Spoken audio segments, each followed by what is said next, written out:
Scuba Bob's Ocean Quest, an underwater adventure promoting ocean conservation. Welcome to the world of Scuba Bob. Come with Scuba Bob and Denise as they explore the Earth's last frontier. 72% of the Earth is covered by water. The ocean provides over 75% of our oxygen. It controls our weather, provides us with valuable pharmaceuticals, and feeds billions of people around the world. More than 75% of the Earth's population lives in coastal areas and depend upon the world's waterways for survival.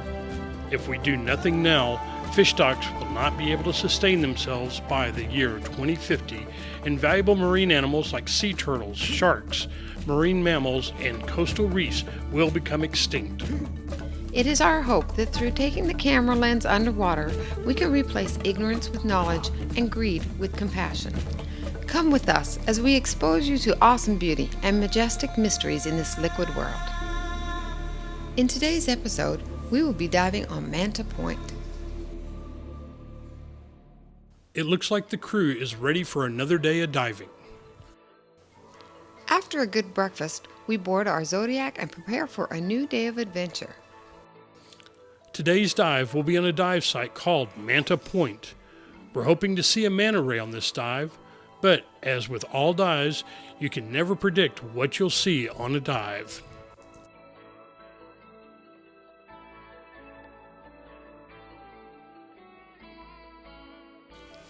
It looks like there's an abundance of life on this reef. I just hope we get a chance to see a manta ray. Even if we don't see a manta ray, I bet we'll get a chance to see some unusual animals on this dive. Good call. It looks like we're going to get a chance to see another pygmy seahorse. I just love these guys. They're about the size of a thumbnail. They're very cute and have great personalities. I like the way they hang on the soft coral and blend in. I understand they have the opportunity to change colors and blend in with their background. They are one of the hardest animals to film because they blend in so well with the soft coral. These small seahorses attach themselves to gorgonians, which are also known as sea whips and sea fans. Individual tiny polyps form colonies that normally erect, flatten, branching, and resemble that of a fan. Others may be a whip, bushy, or even encrusted. A colony can be several feet high and across, but only a few inches thick. They may be brightly colored, often purple, red, or yellow. This species is called Hippocampus denise. How wonderful they named a seahorse after me. Awesome! It looks like we've come across a pair of clownfish, and they look like they're inside a bubble-tipped anemone. My bet is that the large clown in the middle is a female. She is larger than the other clown and seems to be more aggressive. I just love their playful nature, and they seem to be great subjects to film because they pose so well.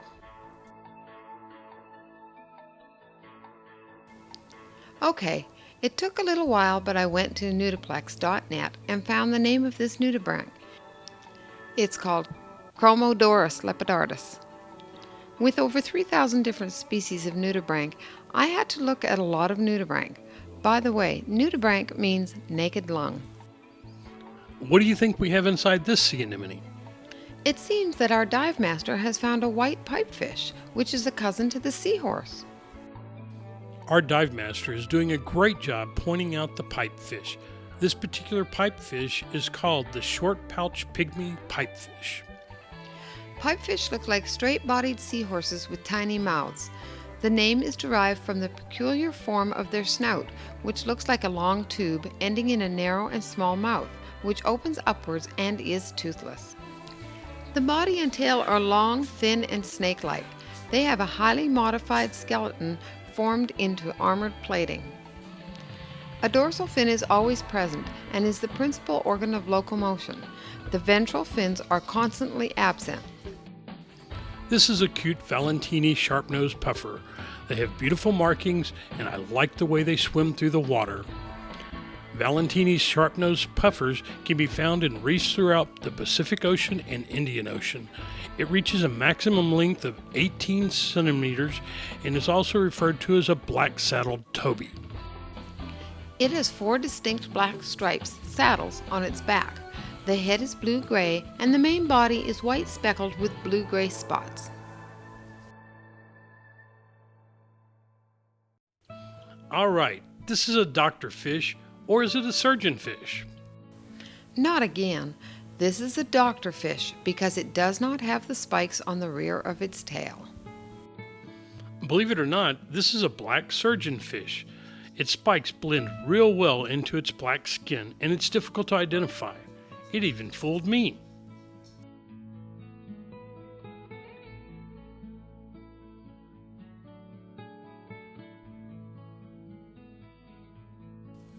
This is a nice colony of soft corals.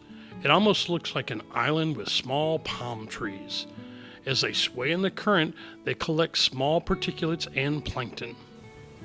This is a good example of how the reef is alive. A reef may have hundreds of species of corals that create a creative architecture.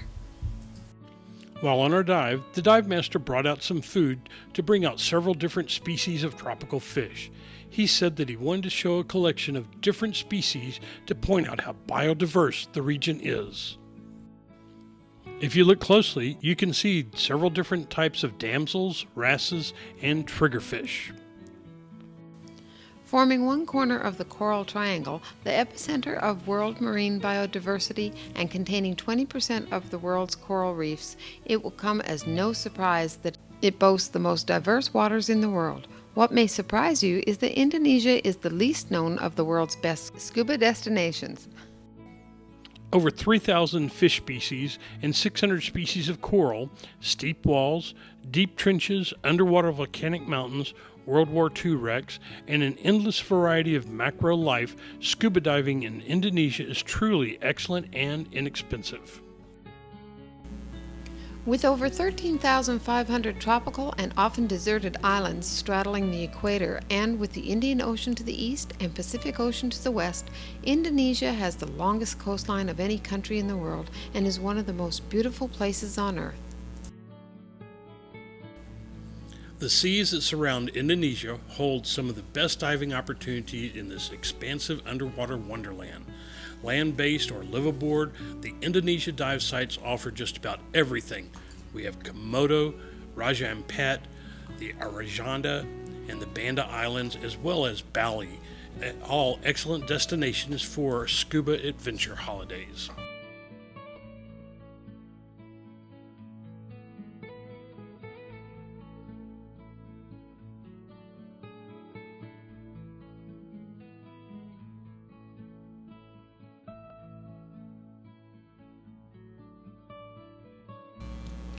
Along the reef, it's not rare to see clownfish playing in sea anemones. This maroon clownfish seems to be having fun in the bubble-tipped anemone.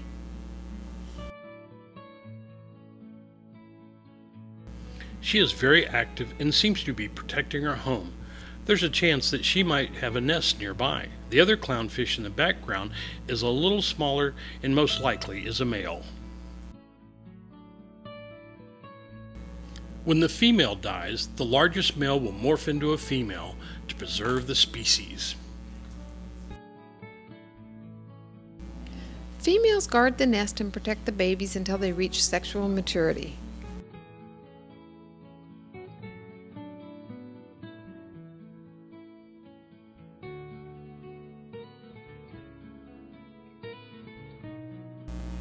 I would say this female is doing a great job in protecting the nest.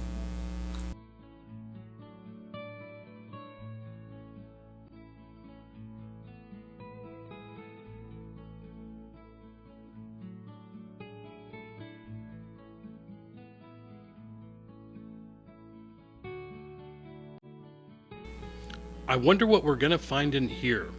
When diving, you need to take your time and be patient.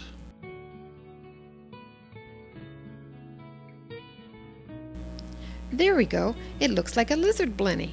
They have no swim bladder and jump around in the sand. This is a black blenny. They have lots of personality and they're one of my favorite fish. This reef is surrounded by lots of marine life. If you look around, you can see numerous species of corals and fish.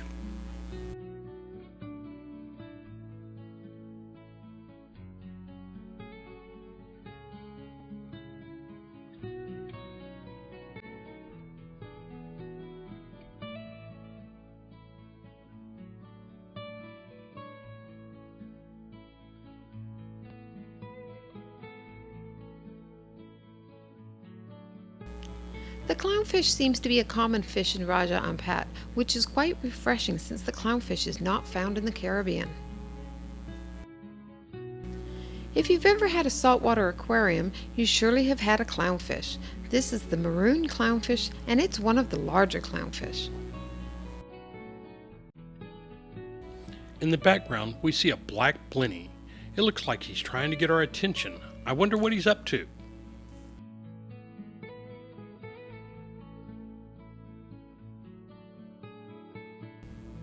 I love his personality. He's very curious about the camera lens. I wonder what he will do next.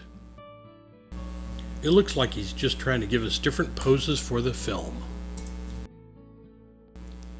I can see we have another blenny, the bicolored blenny. It looks like he wants to get in the picture too.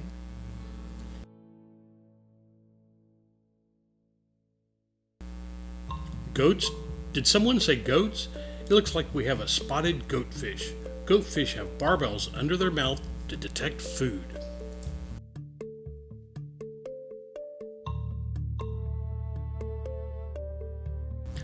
This is a Philadelphia arabica. There are over 3,000 nudibranch species, and it takes a while, but we do our best to identify all nudibranch.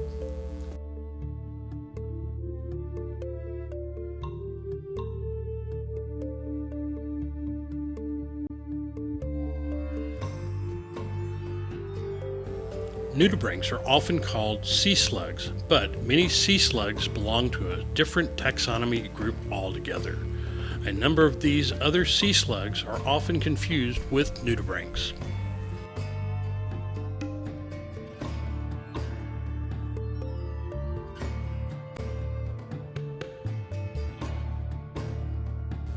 A nudibranch is a member of the new family of marine creatures and what was previously a suborder mollusks which shed their shell after their larva stage.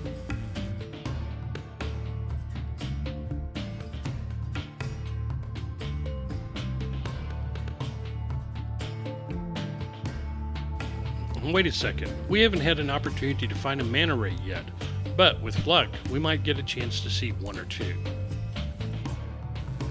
These waters are swarming with numerous types of large pelagic fish. Over the 10 days of diving, we will see sharks, rays, eels, turtles, and manta rays.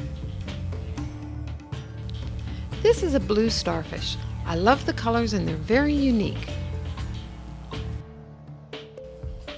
There are about 1,800 living species of starfish that occur in all the world's oceans.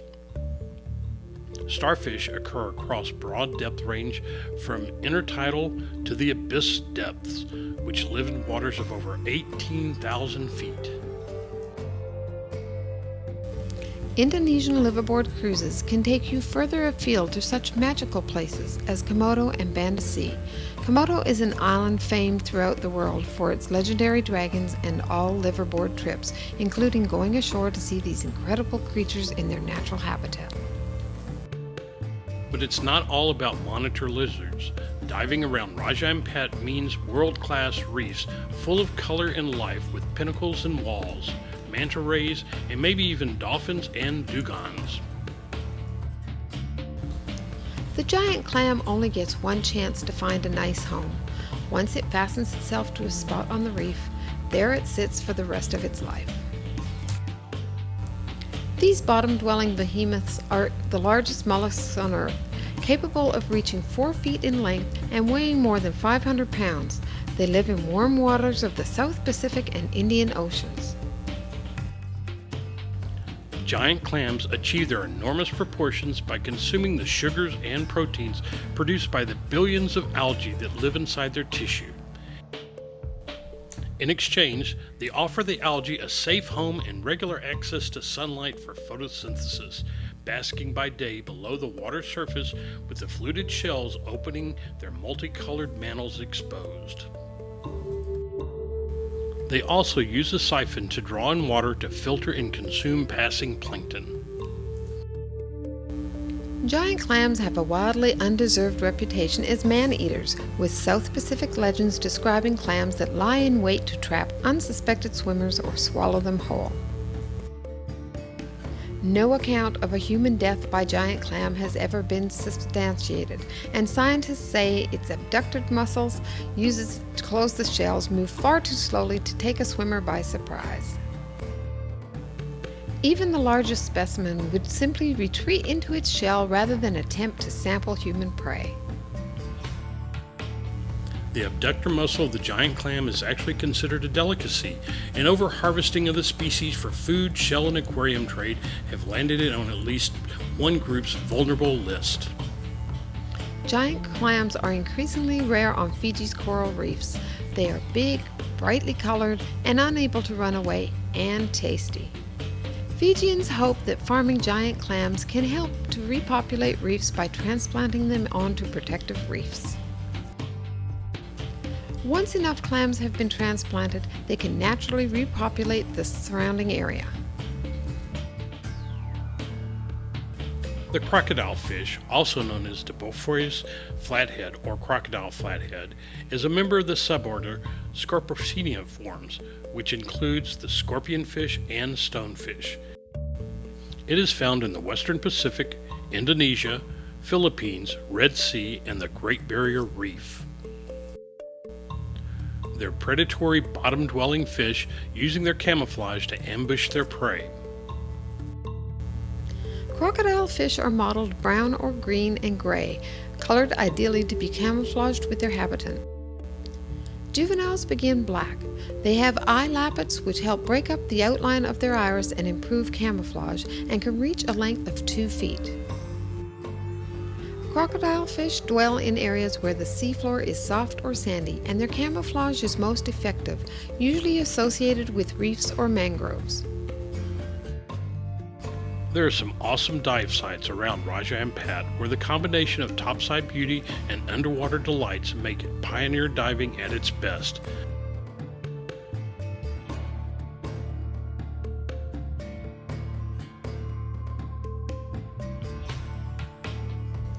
Scientists are falling all over themselves to proclaim Indonesia Raja Ampat as the center of it all, and with such vast numbers of fish and coral species being recorded and discovering all the time new species.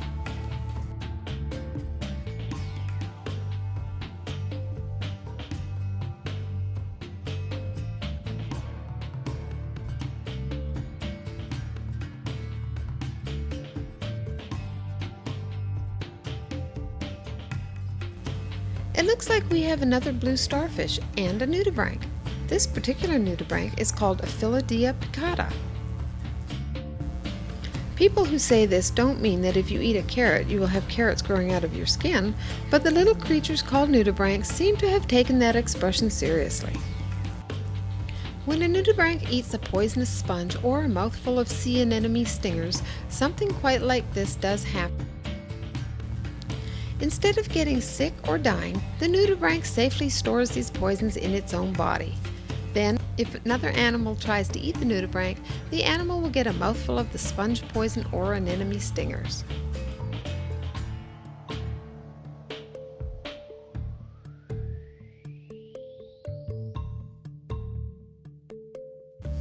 We need to keep moving to see if we can see any manta rays. Keep your eyes out for anything unusual.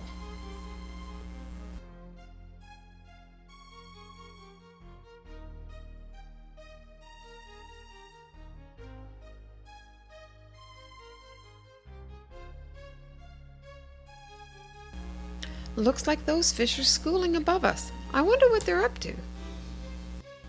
Oh look, there's a pinnate spadefish.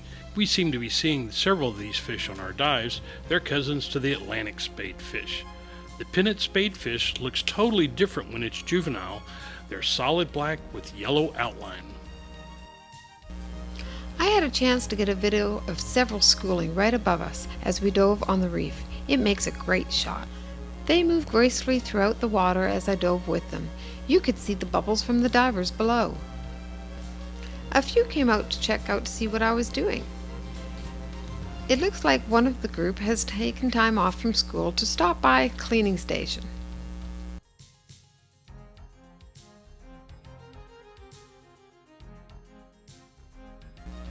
A cleaning station is where wrasses and other small tropical fish investigate fish for parasites and algae. The larger fish gets rid of unwanted animals on the skin, and the small fish gets a free meal. This is called a symbiotic relationship. This reminds me of a day spa. Both animals benefit. How cool is that?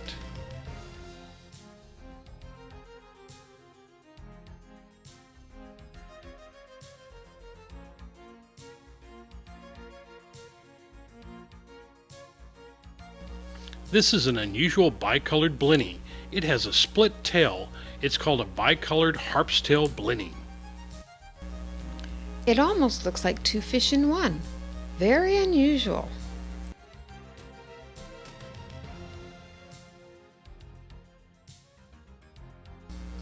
And look, there's another one. I'm amazed at the many different types of fish you can find in just one dive. Diving in these wonderful waters was great, and we had an opportunity to see an abundance of biodiversity. But we need to keep in mind that that's not the case in other places around our planet. Our oceans are in crisis, and we need to educate the public on what needs to be done to replenish the seas.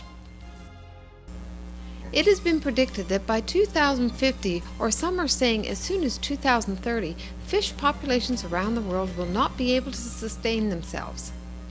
We need to do something now.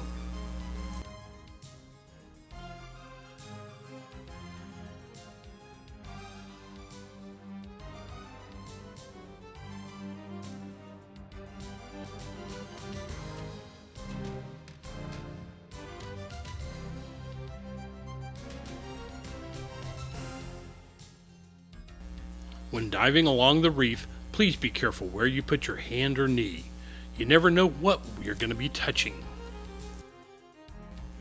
This hunk of coral seems harmless, but if you look closer, you'll see that it's a scorpion fish. Its dorsal and ventral fins have sharp spikes on them and is loaded with neurotoxins. Its sting is like that of a scorpion. In most cases, it will not cause death, but it will be very painful and need immediate medical attention.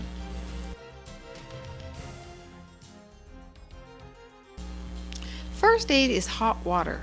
The hot water breaks down the protein-based neurotoxin.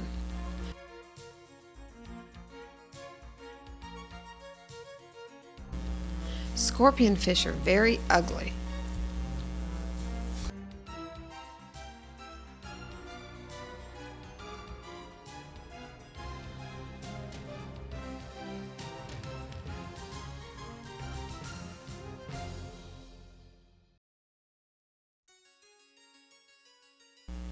Their face does resemble a crocodile, and they blend into their background very well.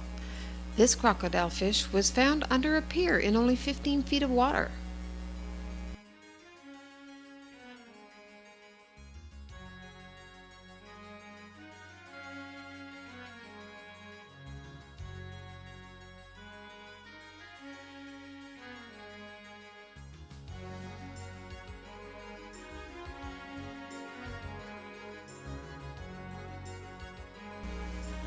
I hope we get to see a manta ray on this dive, since it is called Manta Point. I'm enjoying the marine life in and around Manta Point, and you never know what you're going to see next.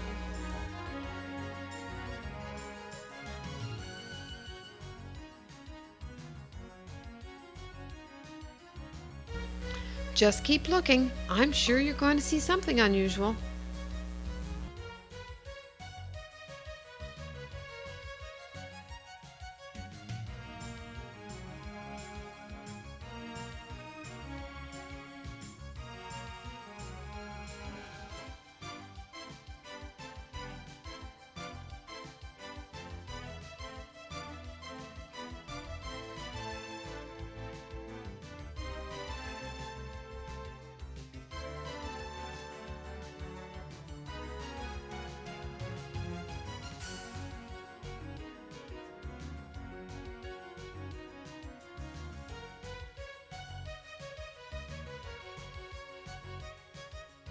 See, I told you we'd see something interesting.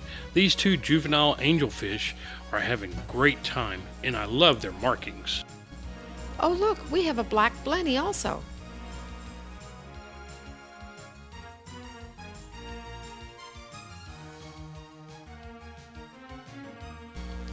Talk about unusual.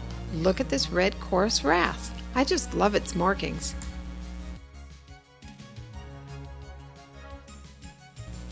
This bicolored wrasse is nice looking also. Hey, look! I think we have a chance to see a manta ray. Be sure to look around to see if there are any other rays in the area. Sometimes they like to swim in midwater and near the surface. I think we're going to get to see a little show at Manta Point. This is awesome. I love the graceful way it moves through the water. It's almost like a ballet. Manta rays can have a wingspan of over 25 feet. They're found in most tropical oceans around the world. Human influences, such as fishing and the use of Chinese medicines, are several threats to the manta ray population. Chinese are particularly interested in their gill rakers. Taking roughly 12 months for a female manta ray to give birth to a single pup, it's no surprise that these creatures are extremely vulnerable to overfishing. Intense fishing pressures and growing international consumer demand caused populations to decline by 30% worldwide, with some regions experiencing an 80% decline over the last 75 years. In 2011, manta rays became strictly protected in international waters thanks to its recent inclusion in the conservation of migratory species of wild animals. The CMS is an international treaty organization concerned with conserving migratory species and habitats on the global scale. Although individual nations are already protecting manta rays, it often migrates through unregulated waters, putting it at risk from overfishing.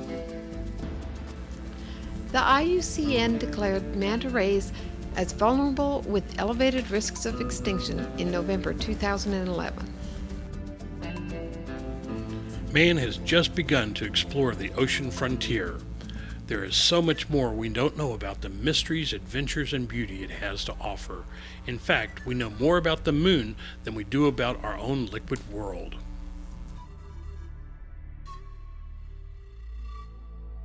The seas affect man in numerous ways. It provides food, homes, recreation, pharmaceuticals, oxygen, and it produces weather patterns that water our crops and fills our lakes and rivers. Man has not been a very good steward and has allowed greed and ignorance to influence our decision-making policies. Over the past 50 years, overfishing, pollution, habitat destruction, carelessness, and a disregard for the balance of nature has put our waterways in jeopardy. We hope that through our television program, you'll come away with a new appreciation for our oceans and will do something to make a difference. Most important of all, we need to remember that extinction is forever and for all.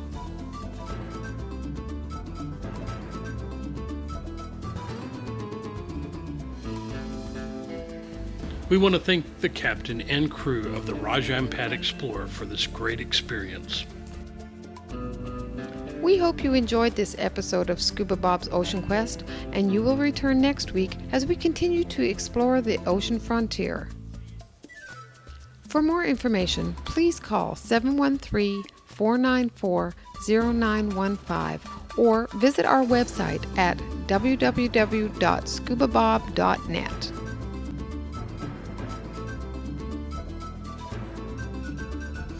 This is Scuba Bob saying keep it safe, keep her clean, and keep it smart until we dive again.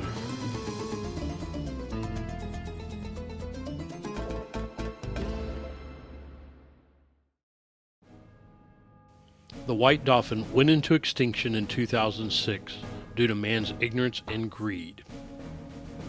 It's our hope that you see the importance of ocean conservation.